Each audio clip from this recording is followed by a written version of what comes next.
제목으로 함께 말씀을 나누도록 하겠습니다.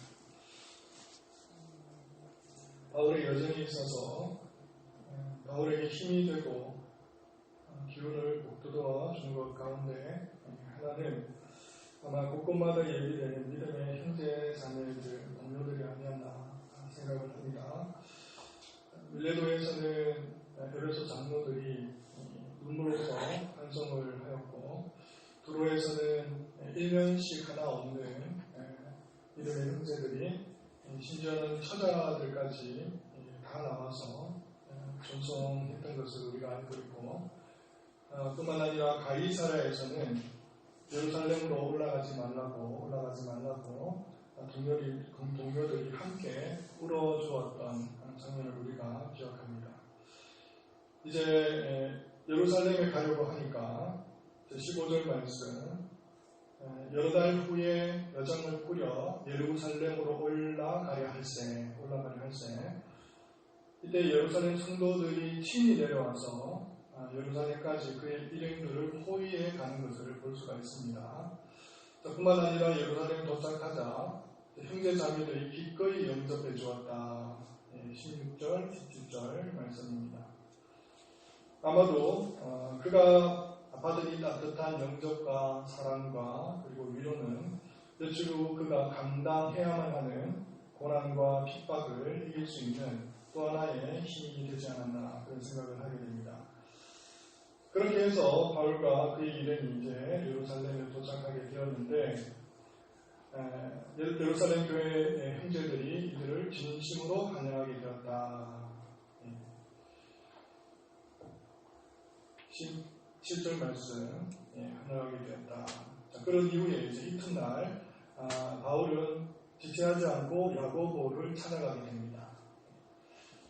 이미 야고보는 사도들이 떠난 예루살렘 교회 가운데 유대 기독교 공동체에서 수많은 사람들로부터 추앙을 받고 인정받고 있는 대표적인 지도자가 되었습니다.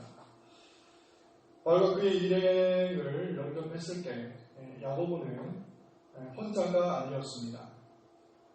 유대 그리스도인들은 이제 장족의 발전을 거듭하고 성장하였고, 이제 성도가 수만 명을 헤아리게 되었다고 성경은 우리에게 증언하고 있습니다. 자, 그들을 목양하는 장로들만 해도 수십 명에 이르렀습니다. 이런 대형 교회라고 할까요? 아니면 대형 교구라고 할까요? 야간 엄청난 규모의 교회와 성도를 리더하고 또 섬기고 이끄는 지도자가 바로 야고보였던 것입니다. 야고보는 이들과 함께 있었습니다. 바울 일행은 이들을 문안했고, 야고보는 바울의 일행을 맞이해 주었던 것입니다.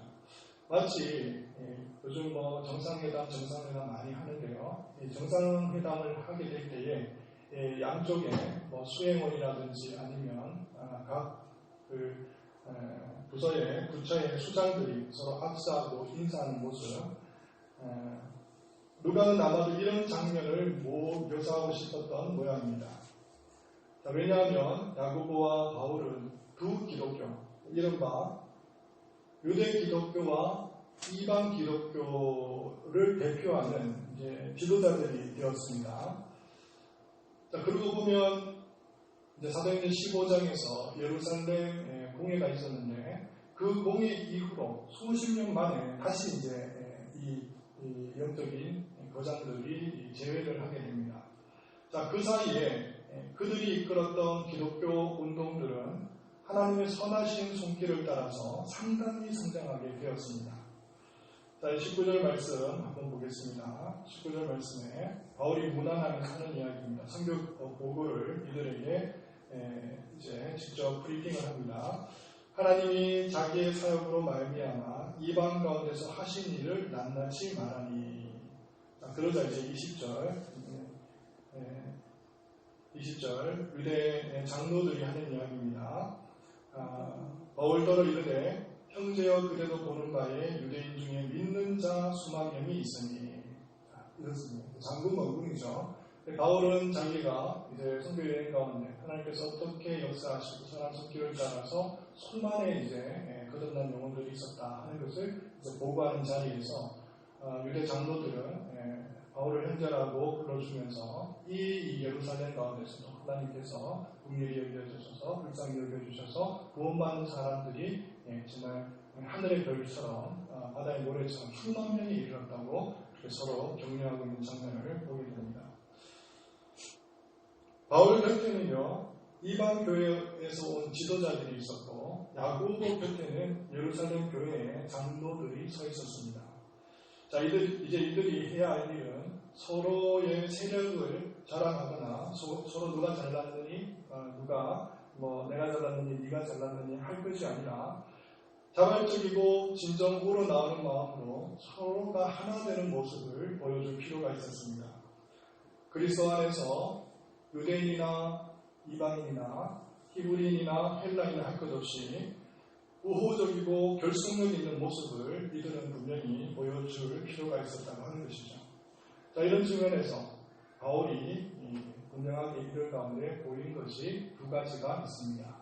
자, 이 두 가지를 오늘 이 시간, 제가 주로 기도의 시간을 우리 한번 살펴보기를 원하는데, 하나는 무엇이고 하니 금전적으로 가난한 예루살렘을 위하고 돕기 위해서 구제 헌금을 모아다가 이들에게 전해주었다고 하는 것입니다. 오늘의 본문에는 명확하게 밝혀져 있지는 않지만 바울이 굳이 결박과 환란을 예상하고도 급하게 예루살렘으로 올라가고자 했던 이유 중에 하나는 무엇인가 하니 다름 아니라 구제 헌금을 전해주는 일이었습니다. 바울은 지금까지 예루살렘 교회를 위해서 꾸준히 그것도 몇 년 동안 헌금을 모으는 일에 열중을 해왔었는데요. 자, 이 부분에 대해서는 누가가 이제 후에 24장에 가서야 언급을 하게 됩니다. 24장 17절을 여러분 보시겠습니다. 24장 17절입니다.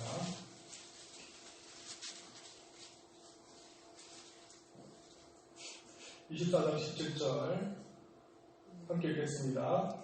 여러 해 만에 내가 내 민족을 구제할 것과 재물을 가지고 와서 18절 그들 중에 내가 결례를 행하였고 이렇게 되어 있습니다. 자, 그래서 이 말씀을 통해서 우리가 알 수 있는 것은 바울이 그저 빈손으로 온 것이 아니라 가난한 예루살렘 교인들을 섬기기 위해서 구제할 재물들을 가지고 왔다 하는 것을 우리가 알 수 있습니다. 자, 이 부분에 대해서 로마서에서도 보충적으로 설명을 하고 있는데 로마서 15장입니다.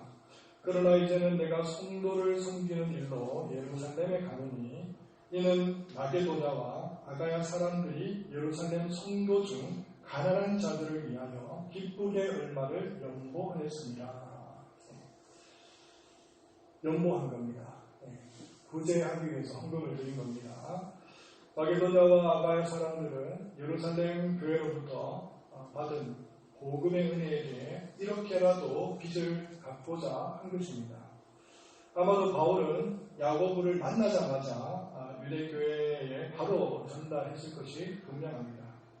자, 이런 의미에서 바울이 전한 헌금은 그저 헌금이었던 것이 아니라 예루살렘 그리스도인들에 대한 이방인 그리스도인들의 사랑의 표현이었고 뿐만 아니라 그리스도 안에서 유대인이나 헬라인이나 부한자나 가난한 자나 종이나 자유인이나 차별 없이 그리스도 안에서 하나님을 드러내는 상징적인 의미를 가진다고 하겠습니다. 바로 이것 때문에, 이런 이유 때문에 이방 교회를 대표하는 바울의 일행들이 고난과 핍박, 심지어는 죽음을 불사하면서까지 머나먼 여행길에 올랐던 것입니다. 자, 그러면서도 바울은 이 헌금에 대해 혹이나 오해를 피하기 위해서 매우 신경을 쓰는 것을 볼 수 있습니다. 적어도 욕먹는 경우들이 많이 있거든요.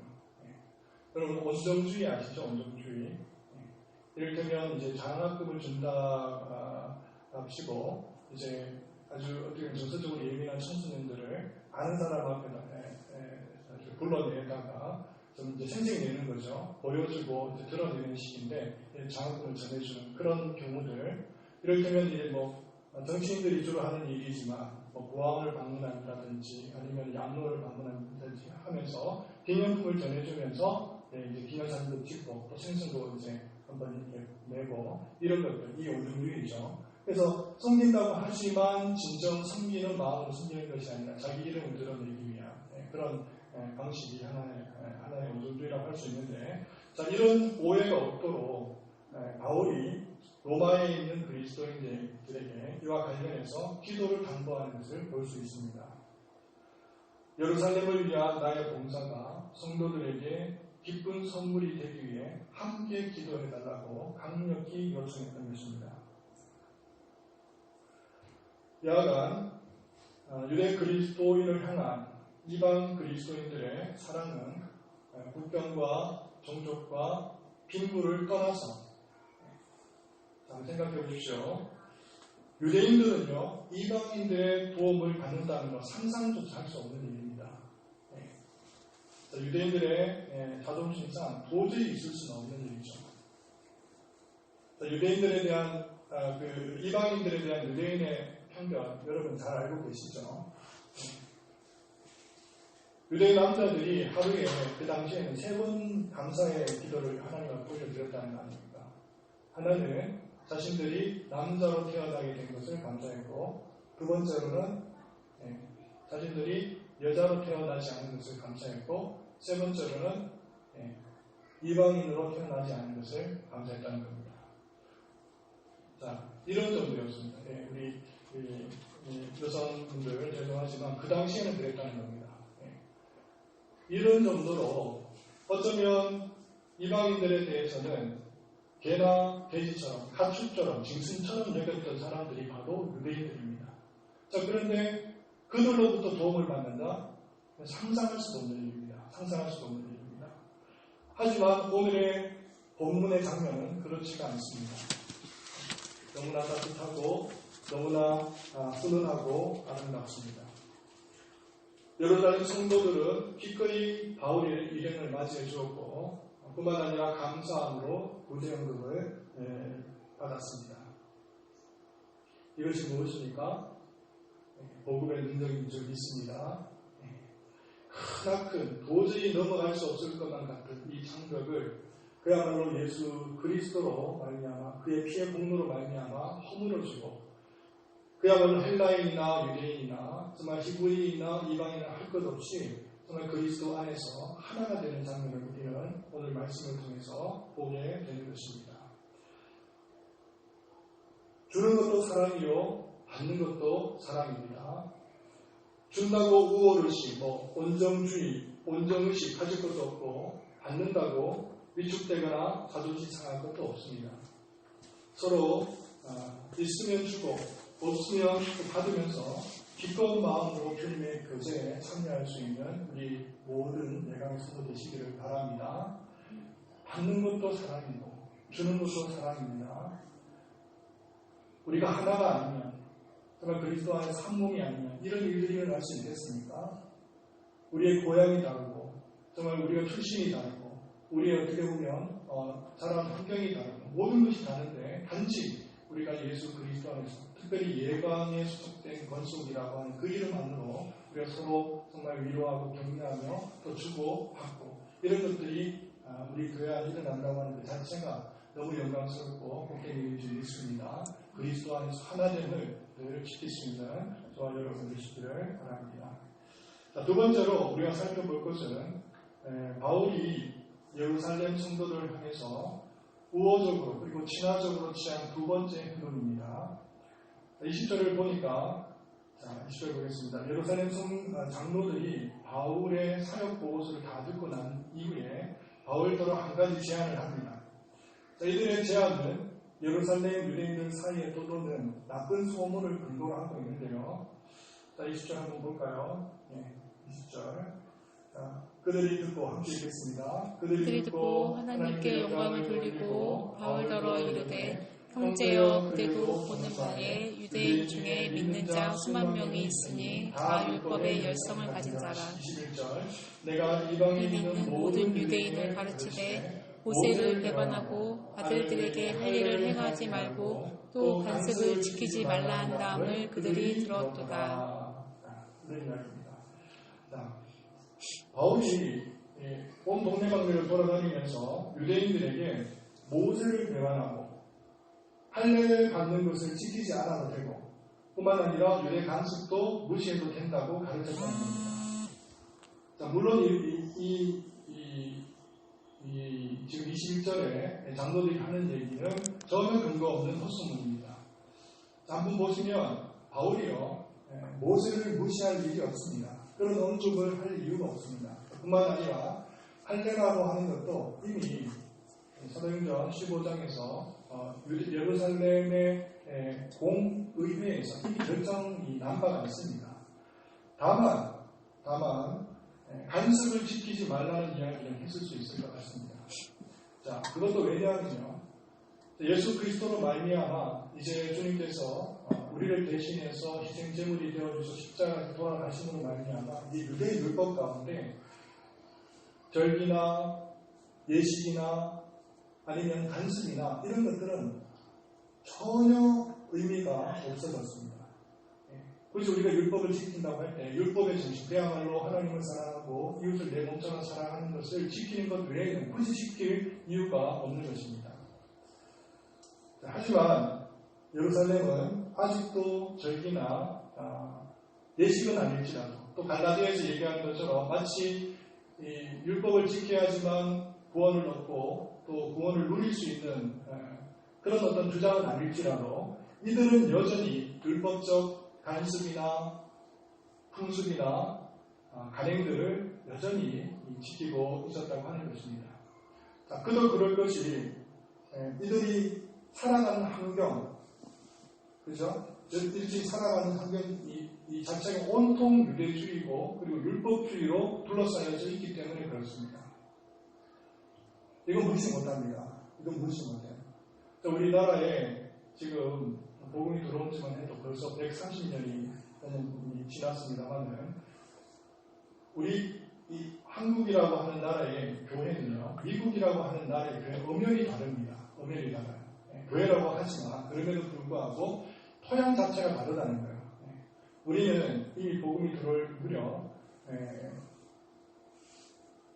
적어도 종교적인 색채 그리고 정서적인 색채가 유불선 종교를 가지고 있었습니다. 다시 말하면 유교, 불교, 샤머니즘. 그래서 교회가 들어오고 복음이 들어왔다고 할지라도 이게 접목이 되거든요. 그러면 교회 안에 순수한 복음이 있는 것이 합당하겠지만 제대로 된 교회고 제대로 된 복음이겠지만 그렇게 되기가 쉽지 않다는 겁니다. 어느 교회나 어느 나라나 어느 지역이나 마찬가지입니다. 자, 그렇듯이 이 유대교 안에는 복음이 들어갔음에도 불구하고 이 유대교의 간섭이라고 하는 것을 무시 못하고 결국은 이것이 마치 혼합이 된 듯한 그런 모양새를 띠고 있었다고 하는 것입니다. 자, 그러자 이제 장로들이 이들에게 제안을 합니다. 23절과 24절입니다. 자, 23절과 24절. 자, 그러면 어찌할꼬 그들이 필연 그대가 온 것을 들으니 우리가 말하는 이대로 하라. 자, 이제 제안하는 내용입니다. 자, 우리에게 서원한 4명의 유대인들이 우리에게 있으니 그들을 데리고 가서 함께 결례를 행하고 그들을 위하여 머리 깎는 비용을 대라는 것이었습니다. 자, 바울은 야고보와 장로들의 제안에 기꺼이 동의를 했고 가능한 한 빨리 그 제안을 받으려고 합니다. 자, 사람들의 오해를 불식시키기 위해서 흔쾌히 수락한 바울은 자기가 할 수 있는 일에 있어서 최선을 다하는 모습을 볼 수 있습니다. 자, 이 장면을 보노라면 얼핏 보기에 바울이 자신의 믿음과 가치관을 크게 포기하고 살기 등등한 유대인들의 협박을 두려워해서 마치 꼬리를 내리는 것처럼 보일 수도 있습니다. 비격자, 이율배반자, 겉과 속이 다른 자라고 하는 오면 의미를 쓰고 있는 그런 장면입니다. 입으로는 복음이라고 외치면서 상황이 위급해지자 슬그머니 복음은 온데간데 없이 율법을 지키고 있는 바울의 모습을 보고 있는 것입니다. 수년 전에 안티옥 교회에서 바울은 베드로 사도를 호되게 야단친 적이 있습니다. 위선자라고. 마치 유대인들 앞에서 자기도 지키지 못하는 율법을 많은 사람들이 가르치는 이율 배반자로 그가 호되게 책망을 한 적이 있는데 마치 그 모습을 보는 것 같습니다. 자, 그러면 바울의 진짜 속내는 무엇일까요?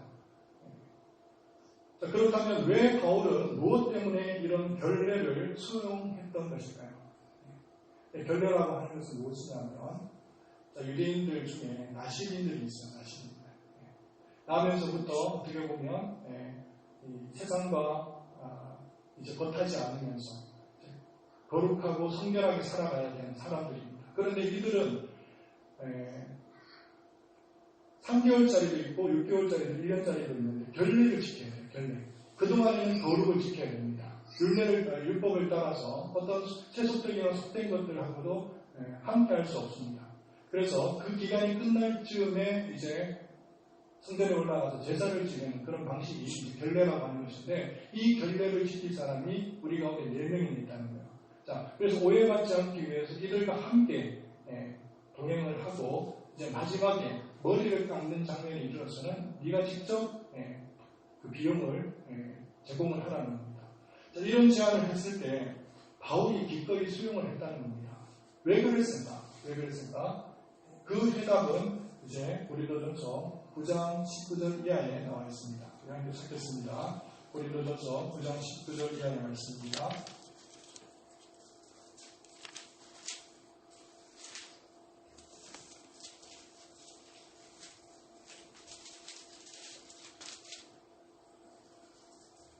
고린도전서 9장 19절 우리 함께 읽겠습니다. 23절까지 읽습니다.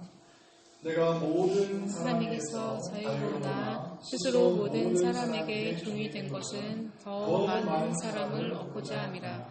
유대인들에게 내가 유대인과 같이 된 것은 유대인들을 얻고자 함이요 율법 아래에 있는 자들에게는 내가 율법 아래에 있지 아니하나 율법 아래에 있는 자 같이 된 것은 율법 아래에 있는 자들을 얻고자 함이요 율법 없는 자에게는 내가 하나님께는 율법 없는 자가 아니요 도리어 그리스도의 율법 아래에 있는 자이나 율법 없는 자와 같이 된 것은 율법 없는 자들을 얻고자 함이라. 약한 자들에게서 내가 약한 자와 같이 된 것은 약한 자들을 얻고자 함이요 내가 여러 사람에게 여러 모습이 된 것은 아무쪼록 몇 사람이라도 구원하고자 함이니 내가 복음을 위하여 모든 것을 행함은 복음에 참여하고자 함이라. 아멘. 자, 왜 그렇습니까? 바울이 자기가 결례를 행하는 것으로 인해서 많은 사람들에게 오해를 살 수 있음에도 불구하고 결례를 지켰던 것은 다름 아니라 본인은 율법과 관계가 없지만 그럼에도 불구하고 율법 가운데 있는 사람들을 구원하기 위함이고 한 명이라도 더 생명을 얻고자 하며 자신이 율법 가운데 있지 아니하기 때문에 또한 율법 가운데 있지 아니한 자를 구원하기 위해서 자기는 율법 가운데 있지만 다시 말해 율법의 정신 가운데 있지만 그럼에도 불구하고 율법 가운데 있지 아니하는 것처럼 해라는 것도 그들을 또한 구원하기 위함이고 연약한 자가 아니지만 그럼에도 불구하고 연약한 것처럼 행동하는 것 또한 그들을 구원하기 위함이고 한 영혼 한 영혼에 집중되어 있는 바울의 모습을 보게 되는 것입니다. 이들은 분명 어린 신앙을 갖고 있는 것이 분명합니다. 바른 신앙이 아니에요. 옳은 신앙은 아닙니다. 그럼에도 불구하고 바울은 이들 가운데 유대 교회를 이제 처음 대면하는 가운데 그들이 잘못된 것, 그들이 부족한 것, 그들이 연약한 것을 그 자리에서 지적하거나 그 자리에서 비난하거나 힐난하는 것이 아니라 오히려 그들을 살리기 위해서 이들을 구원하기 위해서 가장 낮은 자리까지 이르게 되었다고 하는 것입니다. 이것이 바울의 선교의 정신이고 선교의 원리인 줄 믿습니다. 바울 신학자 가운데 유명한 에페소 브루스가 적절히 말했습니다. 여기서 우리가 지혜를 얻어야 되겠는데요. 바울의 영혼처럼 진정으로 해방된 영혼은 그 자신이 해방되었다는 사실에 노예가 되어 있지 않다. 무슨 이야기입니까? 자신이 이미 그리스도 안에서 해방된 자이기 때문에 자유롭다는 겁니다. 굳이 자유로운 자가 이런 어떤 율례, 결례, 간섭, 풍습 이런 것들로 인해 다시 구속받을 이유가 없다는 거예요. 그들에게는 그들 가운데 그들의 원리대로 그들의 삶의 방식대로 다가가면 된다는 겁니다. 이겁니다. 이거. 예. 자, 바울이 어떤 사람입니까? 자잘부레하게 잘못된 것에 대해 일일이 비평하고 비판했던 사람이 사도 바울입니다. 잘못된 교리, 잘못된 가르침 분명히 지적해야 됩니다. 그럼에도 불구하고 어떻습니까? 영혼만큼은 존중하는 겁니다. 영혼만큼은 아끼는 거예요. 예, 사랑하는 겁니다. 그가 돌아오기 위해서는 자기가 정말 미천한 지역까지 이르는다 할지라도 기꺼이 내려갈 수 있는 사람이 바울이었다고 하는 것이죠. 예. 오늘날에도 마찬가지입니다. 오늘날에도 우리가 교단이 다를 수 있고 또 교리가 다를 수 있습니다. 추구하는 것이 다를 수가 있습니다. 자, 그럼에도 불구하고 우리는 어떤 정신을 가져야 되고 어떤 자세를 가져야 되는가? 언젠가는 또 잘못된 것을 우리가 시정하고 또 고치고 수정해야 될 분명한 때가 있습니다. 그럼에도 불구하고 한 영혼을 놓치면 안 되는 겁니다. 그들을 소중하게 여기고 존중하고 귀하게 여기를 살아야 되는 것이죠. 그들이 돌아오기 위해서, 그들의 생명을 얻기 위해서 우리가 그들 자리에까지 이르를 수 있는 기쁜 주님의 마음 우리에게 있어야 될 줄 믿습니다. 자, 이제 말씀을 맺겠습니다. 자, 구제 현금을 가지고 예루살렘 교회에 이르렀을 때 바울의 심정은 어땠습니까? 한치의 오해를 사기를 원치 않았습니다. 왜 그렇습니까? 이 구제 현금을 보낸 사람들이 누구기 때문에 마게도냐와 아가의 성도들이었기 때문에 순수한 마음을 그대로 전하기를 원했습니다. 군림하는 자세로 이룬 것이 아닙니다. 마치 은혜의 그 복음의 말씀을 들은 것에 돈으로 마치 대가를 지불하는 것은 그렇게 행동을 한 게 아닙니다. 그래서 철저하게 오해를 사지 않기 위해서 로마에 있는 그리스도인들에게 함께 기도해달라고 당부했던 것을 우리가 압니다. 자, 그런데 이제 한 영혼을 구원하는 데 있어서는 자기가 수많은 사람들로부터 오늘날에 이르기까지 수많은 그리스도인들이 바울을 오해할 수도 있는 장면을 연출하는데 그것은 왜 그렇습니까? 자기는 오해를 당해도 된다는 겁니다. 자기는 오해를 당한다고 할지라도 그 오해 상하는 그 행동 하나로 한 영혼이라도 구원받을 수 있다면, 건져낼 수 있다면 기꺼이 그 자리까지 이르러도 자기는 상관이 없다는 거예요. 자, 이 모습을 우리는 바라봐야 됩니다. 한쪽에서는 정말 교회를 사랑하고 성도를 사랑하는 그들이 오해 사지 않기 위해서 조심조심하게 행동하는 모습을 볼 수 있고, 또 한편에서는 자기가 오해를 산다 할지라도 한 영혼을 구할 수 있다면 기꺼이 그 자리까지 내려갈 수 있다고 하는 바울의 정말 겸손하고 겸비한 모습을 우리는 볼 수가 있는 것이죠. 자, 대비가 됩니다. 자, 그럼에도 불구하고 우리는 바울에게 있는 그 중심에 있는 뜨거운 열정, 그것은 무엇입니까? 주님을 향하고 교회를 향하고 성도를 향하고 정말 추구하는 영혼들을 향해서 온전한 마음으로 헌신하는 그의 모습을 볼 수가 있습니다. 우리 또한 이 바울을 닮아서 정말 이 정신으로 주님 사랑하고 성도 사랑하고 교회 사랑하고 주말의 영혼들을 사랑할 수 있는 저와 여러분 되시기를 바랍니다. 기도하겠습니다. 사랑과 은혜가 풍성하신 하나님 아버지, 오늘의 말씀을 기억하면서 하나님 바울이 어떠한 삶을 살았는지, 어떠한 정신으로 하나님 교회를 대하고 또 성도를 대하고 주말의 영혼들을 대했던 것을 우리가 바라볼 수 있도록 주님 은혜를 그냥하여 주시옵소서. 하나님, 우리가 좀 높은 자리에서 하나님 군림하는 그런 모습이 아니라 하나님 낮은 자리까지 이르러서 정말 율법 아래 있는 자들에게는 율법 아래 있는 것처럼, 율법이 없는 자에게는 율법 아래 없는 것처럼 우리가 행동할 수 있는 그런 겸비한 마음을 허락하여 주셔서 정말 주님만을 온전히 사모하고 또 영혼들을 사모하고 주님 정말 기뻐함에 이룰 수 있는 우리 사랑하는 모든 성도님들 될 수 있도록 은혜와 자비를 베풀어 주시옵소서. 주께서 선하게 인도하여 주실 줄 믿고 감사를 드리며 우리 주 예수 그리스도의 이름으로 기도를 드립니다. 아멘.